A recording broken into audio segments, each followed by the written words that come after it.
fasten your seatbelt. Okay, any questions about this reaction? Okay. Right, so here's a reaction. I asked you to suggest an aldol product. There are actually two different products that we can come up with for this starting material. Right, so realizing that there are two carbonyls, right? And those carbonyls through the ring, right, have a relationship of 5 carbons, okay? And so whenever we do this intramolecular reaction, the intramolecular reaction is always going to be produce a 6-membered ring, right? We have to use the alpha carbon of one carbonyl and the carbonyl carbon of the other carbonyl in order to produce that ring, right? And so if you look at maybe this alpha carbon here, 1, 2, 3, 4, 4-membered rings are hard to make. That's going to be too small for that aldol to occur, right? And again, if we look at this alpha carbon and imagine using that as the nucleophile, 1, 2, 3, 4, right? Again, that's too small of a ring, right? So the only options that we can use for nucleophile and an electrophile would be using this carbon as a nucleophile and this carbon as an electrophile, right? Or we can say that this alpha carbon is the nucleophile, right? And the other carbonyl is the electrophile. Okay. In both cases, we're going to produce a 6-membered ring, but it's going to be slightly different in terms of structure for those molecules, right? So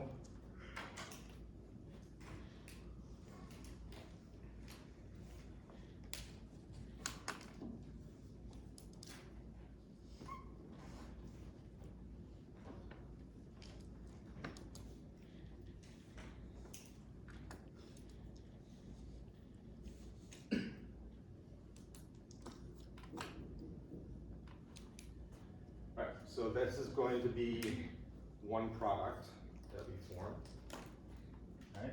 This is the bond, carbon-carbon bond that was formed in the aldol reaction, right? And let me number these atoms so everybody can keep track of how we're forming this, right? So I'm going to just start numbering here: 1, 2, 3, 4, 5, 6.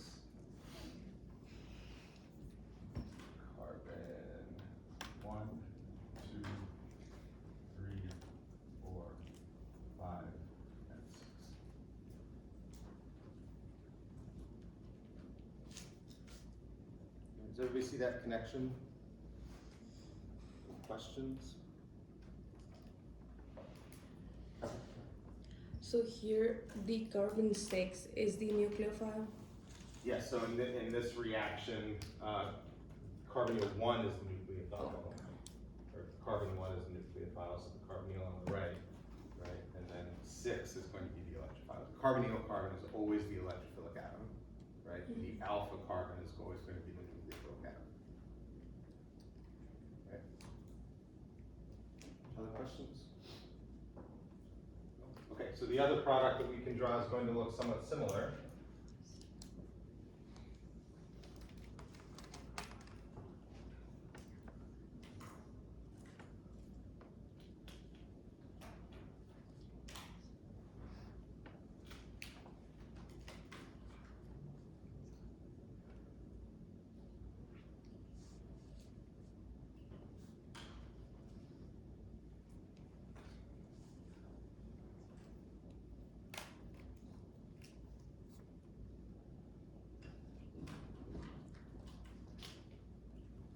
So that's going to be the other product that we would form for this reaction.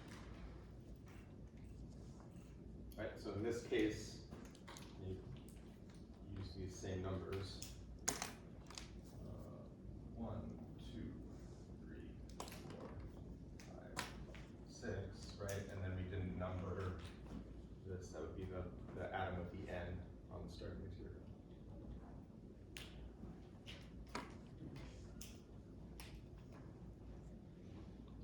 So those are the two possible products that can form intramolecular in this intro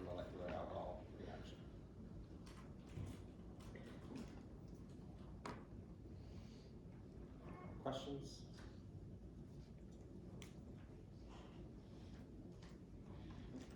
Yeah. This might be like going back a little bit, but It's fine. how do you identify like alpha and base carbon, The alpha and the beta carbon? or the beta carbon, yes? Yeah, so whenever we're looking at carbonyl, so this would be the carbonyl, right? Carbonyl is always the one with the double bond to the oxygen. The two carbons on either side of that would be considered the alpha carbons, right? This is the only one that could undergo enolization, right? That's the only one that has protons, right? And then the carbons beside that would be considered the beta carbon, gamma, delta, on down the line, right? So we're just using the Greek letters to identify the carbons one at a time away from the carbonyl. Any questions? Is either one of those products more likely to form? Ooh, that's a good question. Probably, I'm not sure which one though.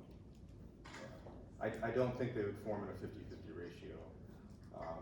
That being said, I don't think it would be 100% of one and 0% of the other. I think you'd still have a mixture.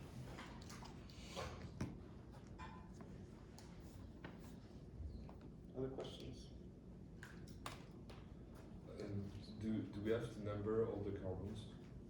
No, so I would say it's if you're trying to figure out the product from the starting material and you're just kind of going in blind, it's useful to do that to keep track of everything and make sure, you know, like here on carbon 6, right? I know I have to have an ethyl group coming off of carbon 6, right? So that if you're numbering in the product, you know that carbon 6 has to have an ethyl group, right? But in terms of doing that for me, I don't need to see that. Right, but it's helpful for you to keep account of all of the atoms and the substituents. Other questions? Okay. All right, so let's quickly do an acid-promoted aldol reaction. Right, so we've been looking at aldols that use bases, but aldol reactions can also occur using acid.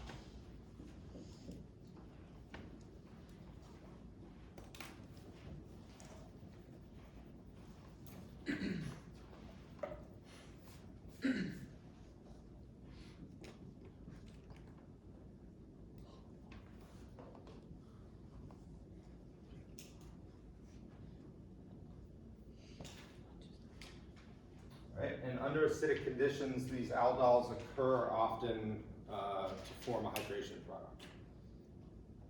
Sorry, form a dehydration product. Right, so see if you can figure out a mechanism. Right, we're not forming enolates. You can't form basic species under strong acidic conditions. Right, so these aldols under acidic conditions don't use enolates, but they use enols as nucleophiles. Right, so see what you can come up with. I'll give you 3 minutes or so. Can you repeat that? Yeah, so under acidic conditions, we don't form enolates, right? So you can't deprotonate under acidic conditions, but you can form enols, right? So this can undergo tautomerization to an enol, right? Under acidic conditions, oxygens can get protonated as well to form really good electrophiles. So using that, see if you can figure out a mechanism for the acid-promoted alcohol.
Good,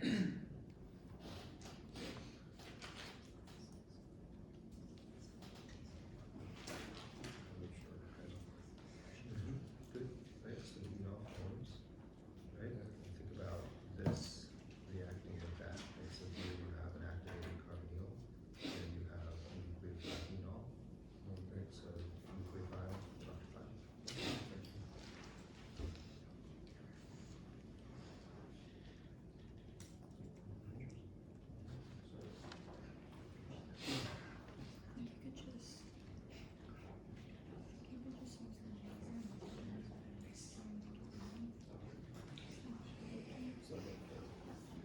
Good.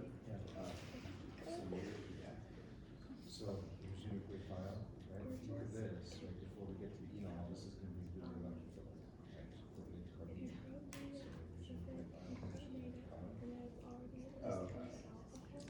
Okay, and then that is that. No, so it's not that reaction is not going to make this. So it's the dehydration product.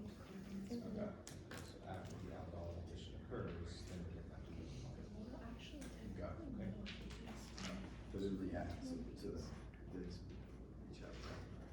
Okay. So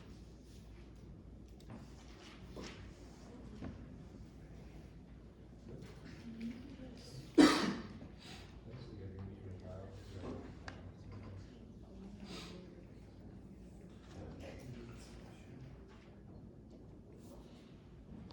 well, coordinate carbonyl. That's your nucleophilic atom. That's your electrophilic atom.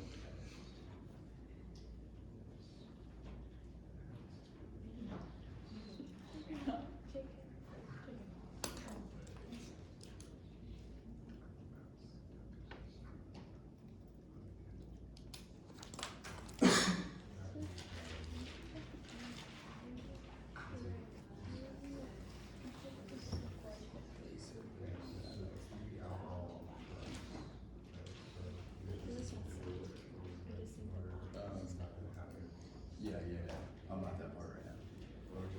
Yeah, that's right there.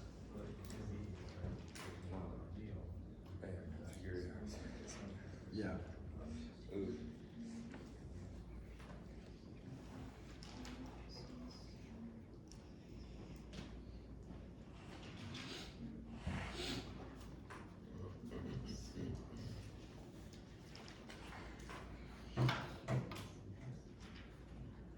Let's go over this. So acid promoted aldol reactions. So aldols, I would say most of the time are conducted under basic conditions where we're forming the formal enolate, right? The enolate, because it's negatively charged, because it lost a proton, is a pretty good nucleophile.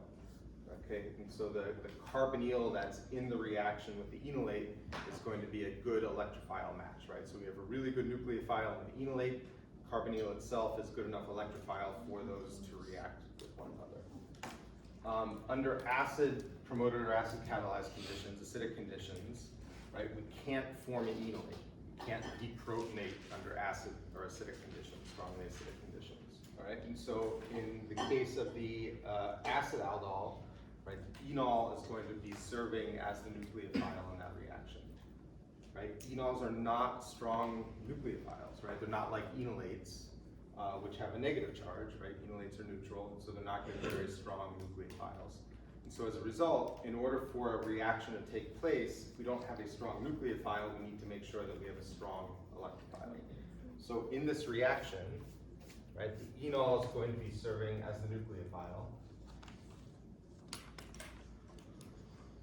And then the protonated carbonyl, we've seen acts as a really good electrophile, and so in this reaction, the protonated carbonyl will be the electrophile.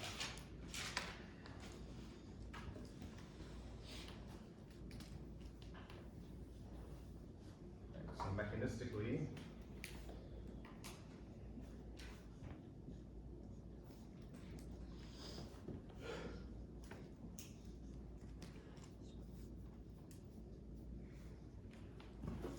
we're going to take our nucleophile and our electrophile, right? And we're going to draw the arrows the same way we would for a basic aldol reaction. So we're going to push electrons down from oxygen.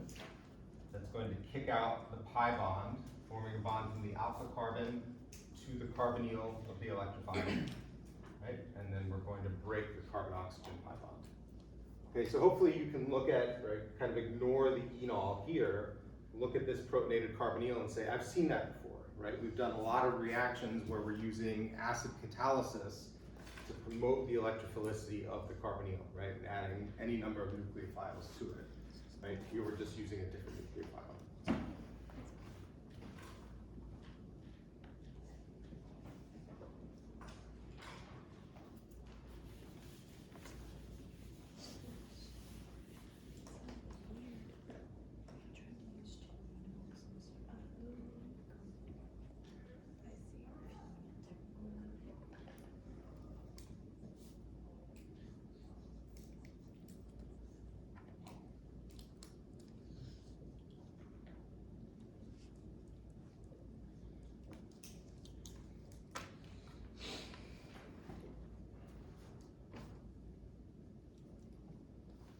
Right, so here's our new carbon-carbon bond that was formed.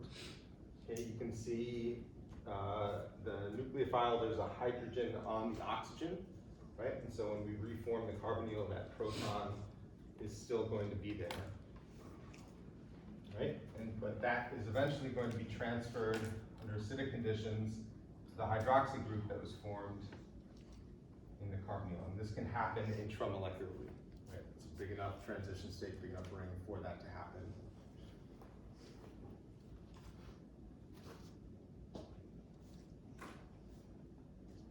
That formed as a water-leaving group.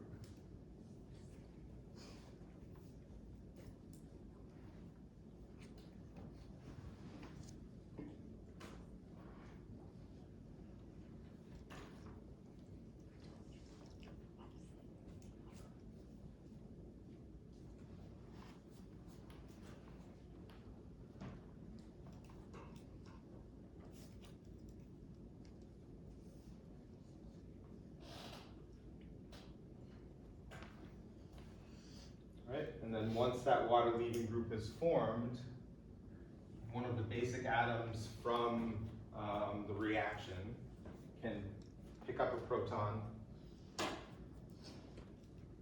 and eliminate off water.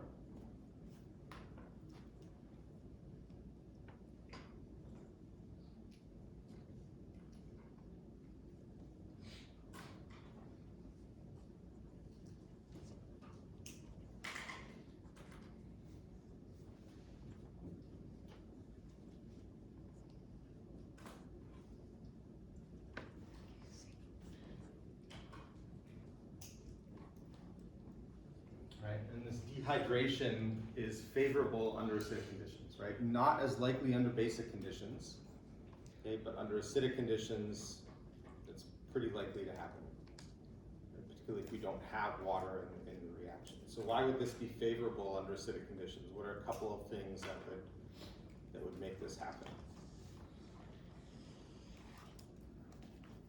Thermodynamically, it's favorable, right? So we're forming a stable product. Why is that product that we're making stable? Yeah. The pi electrons are conjugated. Awesome, right? So we're forming a conjugated pi system.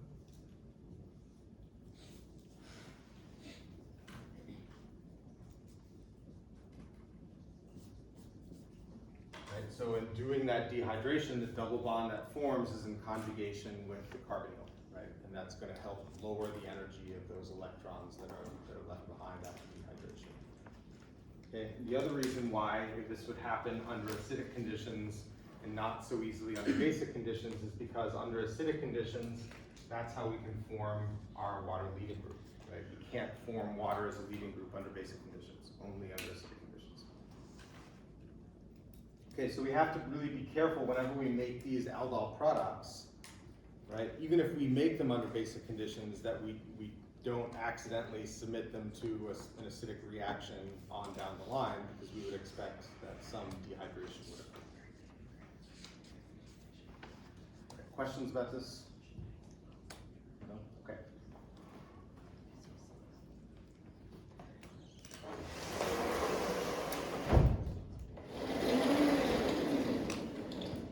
Okay, so let's talk about cross-aldol reactions. Okay, so far the aldol reactions that we've been looking at, the two reaction partners come from the same molecule, right? So the enolate and the electrophile are the same molecule. Okay, that is very limiting if we want to make more complex molecules, right? And so what I want you to think about is that if we had these two starting materials in this reaction, right, submitting it to basic conditions, how many products could we make from these two starting materials?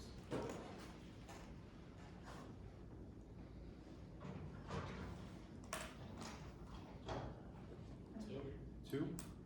How many people think two? Right? Anybody think we can make more than two? Yep. 4 maybe? 4? Okay. How 4? Why 4? Because they can react, like the first one with the first one, second one with the second one, and then together another 3. Good. No, you're right. 4. 4. Right? So this can be the nucleophile, and if this is the nucleophile, it can react with this molecule, right? Or it can react with itself. Okay? This could be the nucleophile, right? And as this is the nucleophile, it could react with the cyclohexanone, or it can react with itself, right? So there are 4 possible products that we can make from this reaction, and then we would likely make from this reaction.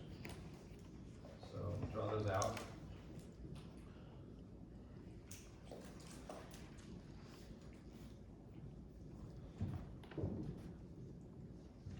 Right, so these are the 2 where the cyclohexanone would be the nucleophilic atom.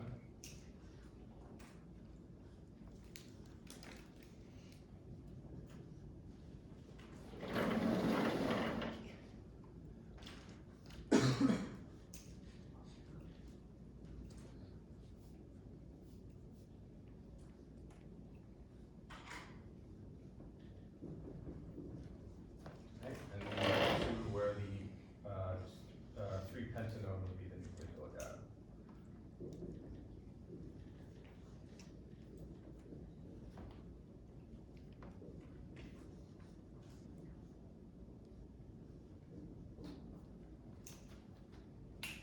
Right, so if we just letter these, call this molecule A, and this is molecule B, this would be A plus A plus B, B plus B, and B plus A, with the first letter being the nucleophile, second letter being the electrophile.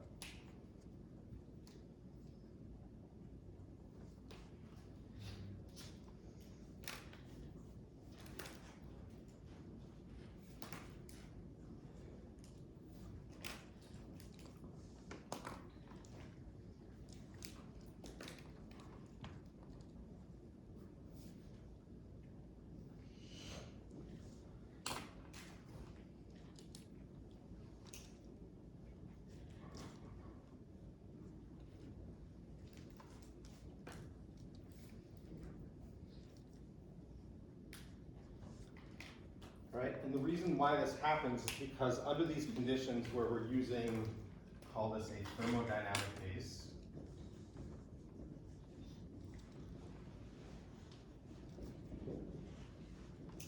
right, or a weaker thermodynamic base, right, we're only making a little bit of the enolate at a time, right? And so in order for this reaction to go, we need to have reaction partners in the reaction, right? Electrophiles in the reaction while that enolate is being made.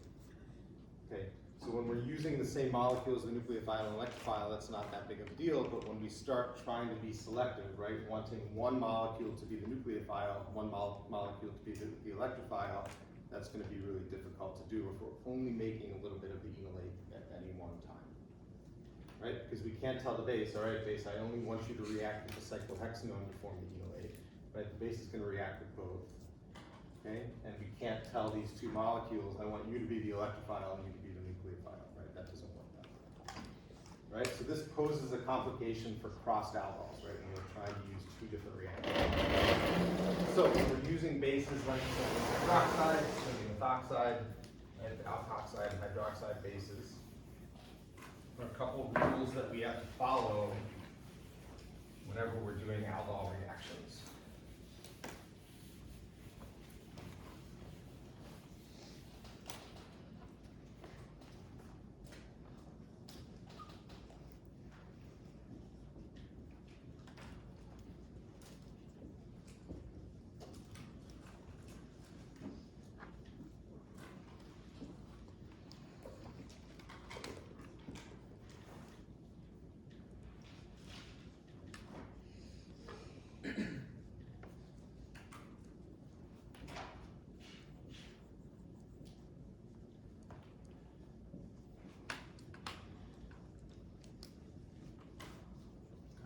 because whenever we're doing these things under thermodynamic conditions with alkoxide and hydroxide bases, if we're putting two reaction partners in there, only one reaction partner can be enolizable, right? Only one is able to form an enolate.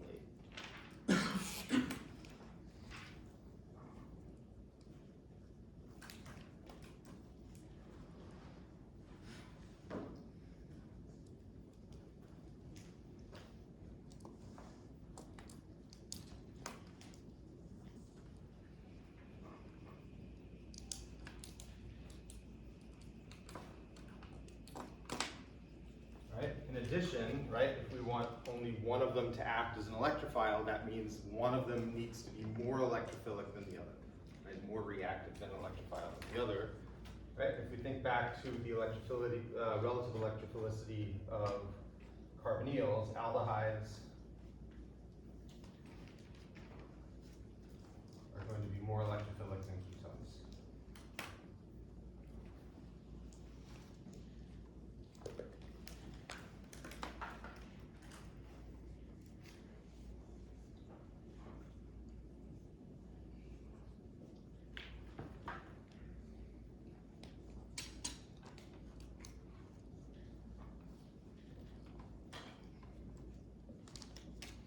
Okay, so here's an example of a crossed aldol that would be successful in making mostly one product, selected for making mostly one product. All right, so really quickly see if you could figure out the product that this would form. And then we'll quickly just go over why that forms.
All right, so just in the interest of time at the end of class, let's really quickly go over this. All right, so when we look at these two starting materials, right, only one of these is enolizable. Only one of them has protons on the alpha carbon. All right, so this is going to be enolizable. Right, you can make an enolate from cyclohexanone, whereas the benzaldehyde is not enolizable. Right, we can't, there are no alpha protons on benzaldehyde, right? So we can't make enolates. Okay, and then of these two, the aldehyde is going to be more electrophilic.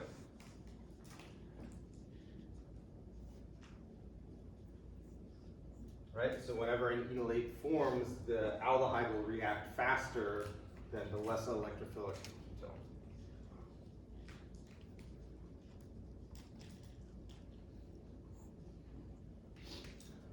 Right, so we can set this up. If we were to set this up, we would probably set it up so that we have an excess of the aldehyde, right? We have an excess of the electrophile that's in there, so that knowing that the ketone can still react with itself, we want to give it the best chance to react with the aldehyde, right? So we'll put in a 2-3-fold excess, so there's more of a chance that whenever the enolate forms, it meets up with the correct reaction partner, right? And then the product that would form